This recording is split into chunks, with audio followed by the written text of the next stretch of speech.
right, we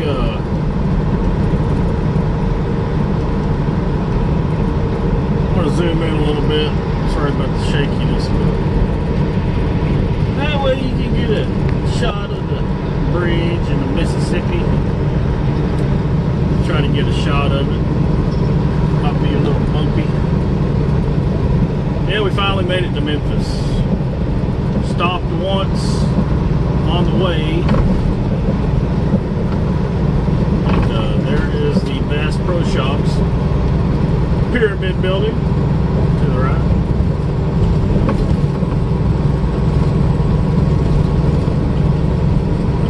And we will cross the bridge. Cross the bridge.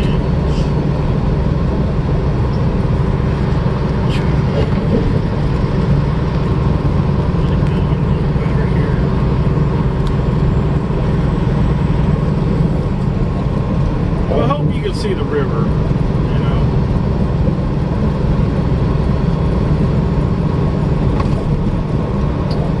Whoa, Mississippi looks kind of low on the right side, but it's still got water in it. I mean, I see a barge or two out on the river. So, can't be too bad. Crossing over into Arkansas. And we're getting into West Memphis, so this CD is going to go off, and everybody's just going to keep talking, so I'm going to turn it down. We are now in the state that we need to be in to pick up our next load, Arkansas. And I think there's a way station up here. Get in the right-hand lane, maybe. You'll see. We don't want to exit. We'll just get over here for the free pass. Oh, it's closed anyway. I can see it. I can see it from here.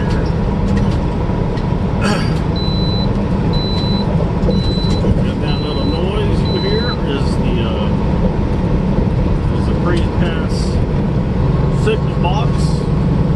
It's RFD, some kind of RFD device, you know, where they sends a signal to the way station coded, tells you what company you're running for your truck and everything, and they have all that information. And depending on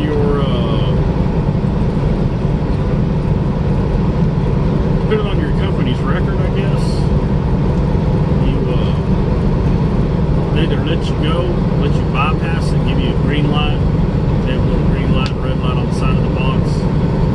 Or if they want to pull you in, the red light will go off. And if the red light goes off, that means no, you cannot bypass. You need to pull in for whatever reason.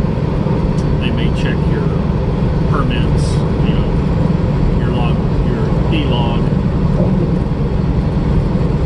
They may let you go, or they may give you a safety inspection. You never know, but it really depends on the record of your company and your carrier, rather, you're driving for.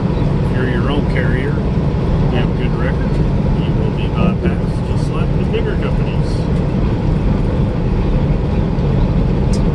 Now, we still have a ways to go, people. We still have probably 4.5 to 5 hours go. So, and I don't know if I'm going to make it all the way down there. I know I'm going to have to take a break before I get there to get my time back. But I'm not sure if I have enough driving time. But we might just have enough. I know I'm going to have to go faster than when I'm going. But I am talking to you guys right now. So what we're going to do, we're going to end this little clip here because we already passed the Mississippi. We're going to pick some speed up, get down the road a little bit. All right, hello people, glorious people. A little bit of an update while we got the chance. I really haven't had time. Last time you probably talked to me, I might have been in Springdale getting that Texas log. We're now in Texas. We had a hard run. It was a real hard run because normally that run has one drop in Denton, Texas, no problem. You know, it's 6.5 hour drive. About a 6, but more than likely it's 6.5 with traffic. And but we got lucky with the traffic, and we kept on the gas, and we got that dropped, and then we got this one dropped this morning. This was a second drop in Rosenberg, Texas, over here in South Houston, southwest Houston. So that went to Aldi. Some of you may have been there before.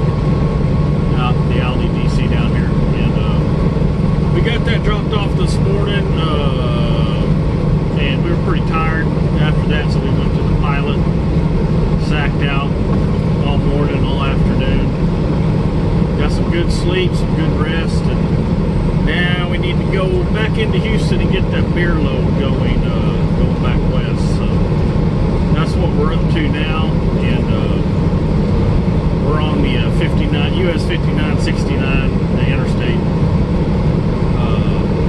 We're just going to cut through Houston, get on 10, and go over there. We got to get a trailer washout first because beer is a food product. So, and they look at your trailer when you go in the game, so they inspect it, see if it's clean.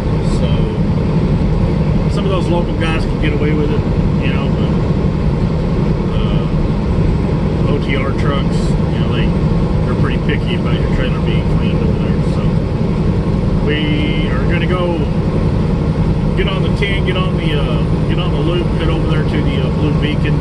They have 3 bays over there, so hopefully I'll be able to get through pretty quick because our appointment's at 6, and it shows we're going to arrive at the Blue Beacon a little after 5. So hopefully we can get that knocked out. That Anheuser-Busch isn't too far from the Blue Beacon, but that was a good paying load I just did. Really good paying load. And I made sure, you know, that I got it done. It was real tight. It was real tight because by the time I did those 3 trailer loads, you know, they don't think about that. I was already on recap again by the time I got back to Springdale. So I'd spent all week, you know, over there in the east, over in Georgia and Tennessee. So yeah, I was back on recap by the time I got over there to Springdale. But we got it done. We got that one load done and got some rest, and it took this other load down here and barely made it, but we made it. And yeah, let's go get this beer load. Hopefully, you know, we'll be loaded before sundown. We'll see though. I kind of doubt it, but maybe some of those trucks will be cleared out by the time I get over there. We're just going to head back into Houston. I should do an update. Yeah. But yeah, we deadheaded back from Houston, and I thought I was going to take a 34, but they sent me a load that needed to get down to here to Fort Worth, and so I went ahead and took it. You know, I went ahead and got it for them. So I mean, I still have time because I took a 34 in Springdale, so yeah. Oh, you're empty. Empty.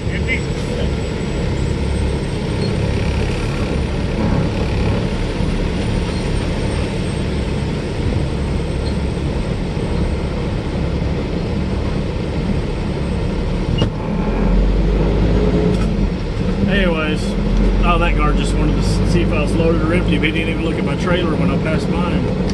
Of course, they don't, you know, they don't bother with us with Cargill. Because, we have that cross dock there. So, anyways, what I was getting at, yeah, I deadheaded back from Houston because I didn't want to wait. It's not worth it, you know, to wait a whole day on a beer load. I was supposed to get that load. You know, when I was down there, when I unloaded that night or that day, loaded with that beer load afterwards, and they canceled the load. I guess the broker canceled the load. I don't know. But I asked them if I was going to get truck ordered not used, and they said, yeah, you'll get it. We don't know why the broker canceled, and you'll get truck ordered not used. So I'm like, cool, you know, that'll pay for my fuel going back, and, you know, about a couple $100 plus, you know. So went ahead and did that. It's not worth it because, I mean, you make a little bit of money on the beer load, but it'll pay for your fuel and make some money. But, you know, you got to think about what you're doing though, because it's going to be a heavy load. It's the wear and tear on your equipment. Plus, you're not going to get very good fuel mileage going up and down those hills. And let me get back to you because I have another call. All right, sorry about that.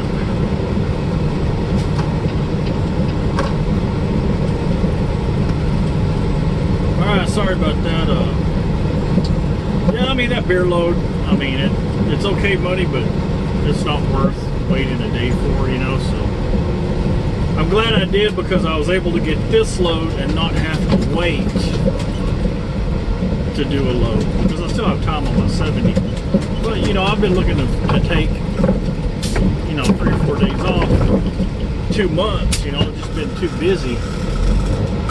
You know, going to Dodge City, and thought I was going to be able to when I came back, and then this Georgia load came up,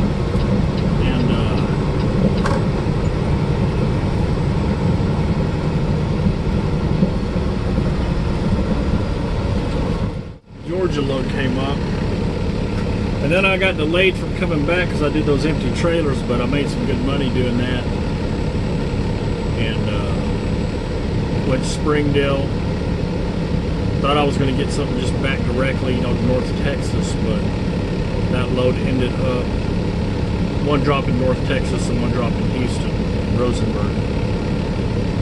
So, yeah, I kind of been delayed from taking 3 or 4 days off, and this kind of delayed me even more, but, you know, do what you got to do, you know, make money while you can. It's about to be winter time and everything's about to slow down, so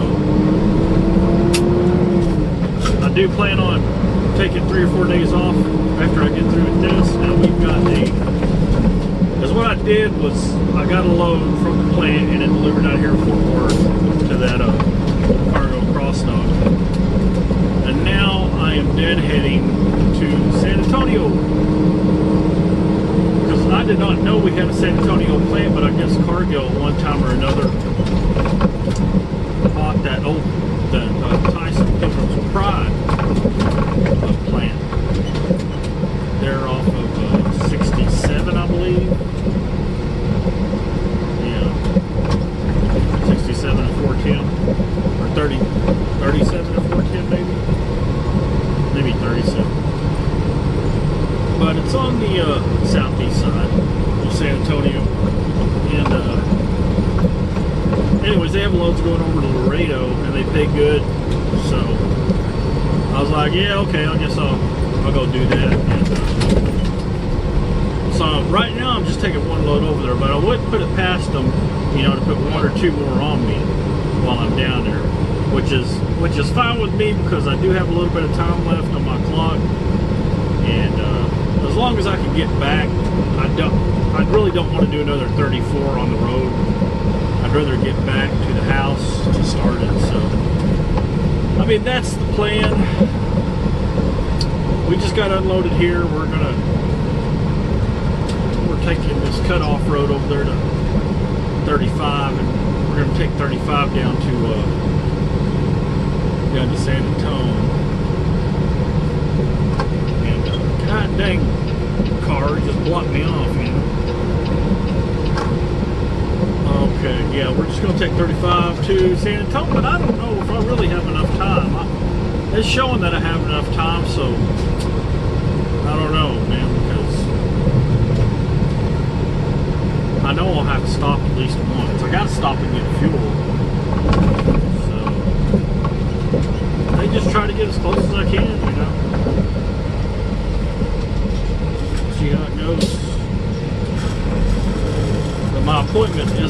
till like 2 o'clock tomorrow, and I don't know if this may be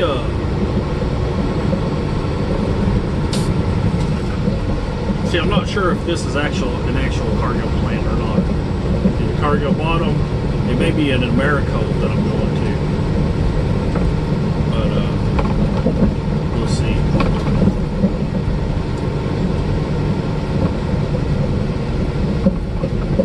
Oh yes, and the check was very good from going to Georgia and taking those trailers up to Nashville and taking that Springdale load to North Texas, and then another one to the second drop in Houston. The check was very good. I was very, very happy with the check.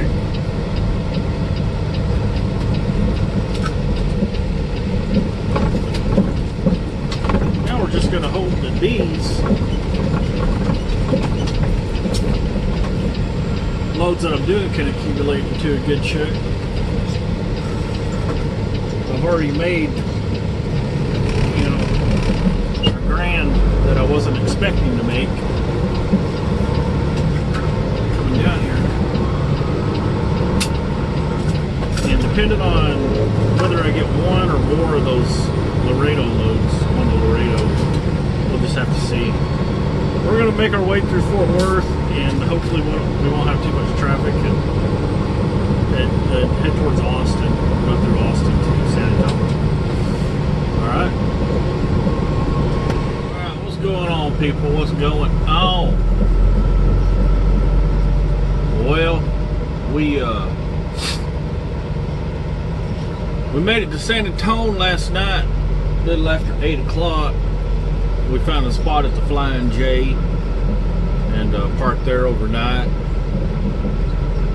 Got a fairly good night's sleep, not too bad, and I just coming across the street to the Quick Trip. I saw the Quick Trip over here, and I thought, well, they got a Jack in the Box right next to it, you know. So I thought I'd come over here. There ain't no excuse my language. Working on the drive, blocking everything, and there's locals parked all around the side of the curb, and RVs, and a bunch of bullshit. Oh, I found a spot, I can't believe it. I'm parking that spot right there.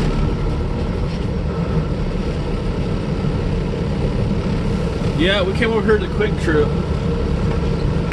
and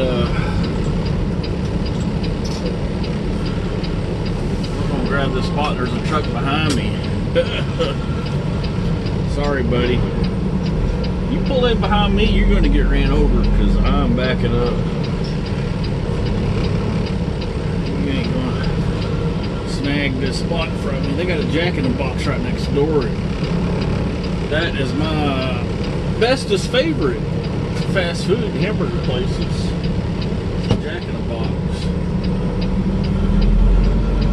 That's what I want to do, you know. So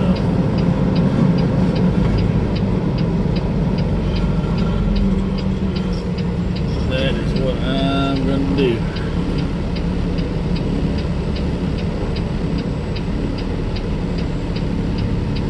Hopefully we have a connection over here. They're working on everything. But we have got to go. We're not on duty yet. We have got to go to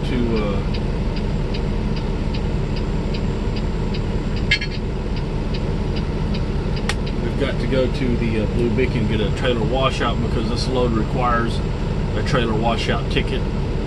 So the trailer's not dirty at all. You know, I was just going to run it like it is, but reading the dispatch, it said on the rate con, it said must have trailer washout ticket, load requires it. So that's what we're gonna get. But it'll be later, it'll be about an hour or two from now. So my load doesn't pick up till 2 o'clock, which means I'll be there at 1 o'clock, and I'm like 15 minutes away probably from it, from the shipper. So we've got time. We have got time. I got me a coat.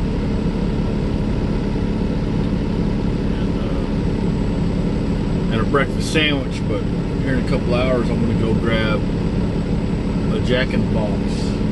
I might get 2 of them because I'll just have to see where I can park in Laredo. I don't know. I think this receiver in Laredo is one of those border receivers, international border receivers, where you back your truck up and the Mexican truck backs in beside you and they pull it off you and put it on him. Pretty sure that's what's going to happen. So you need to try to find a spot because the delivery is not until tomorrow, so it's first come first serve. And 7 o'clock.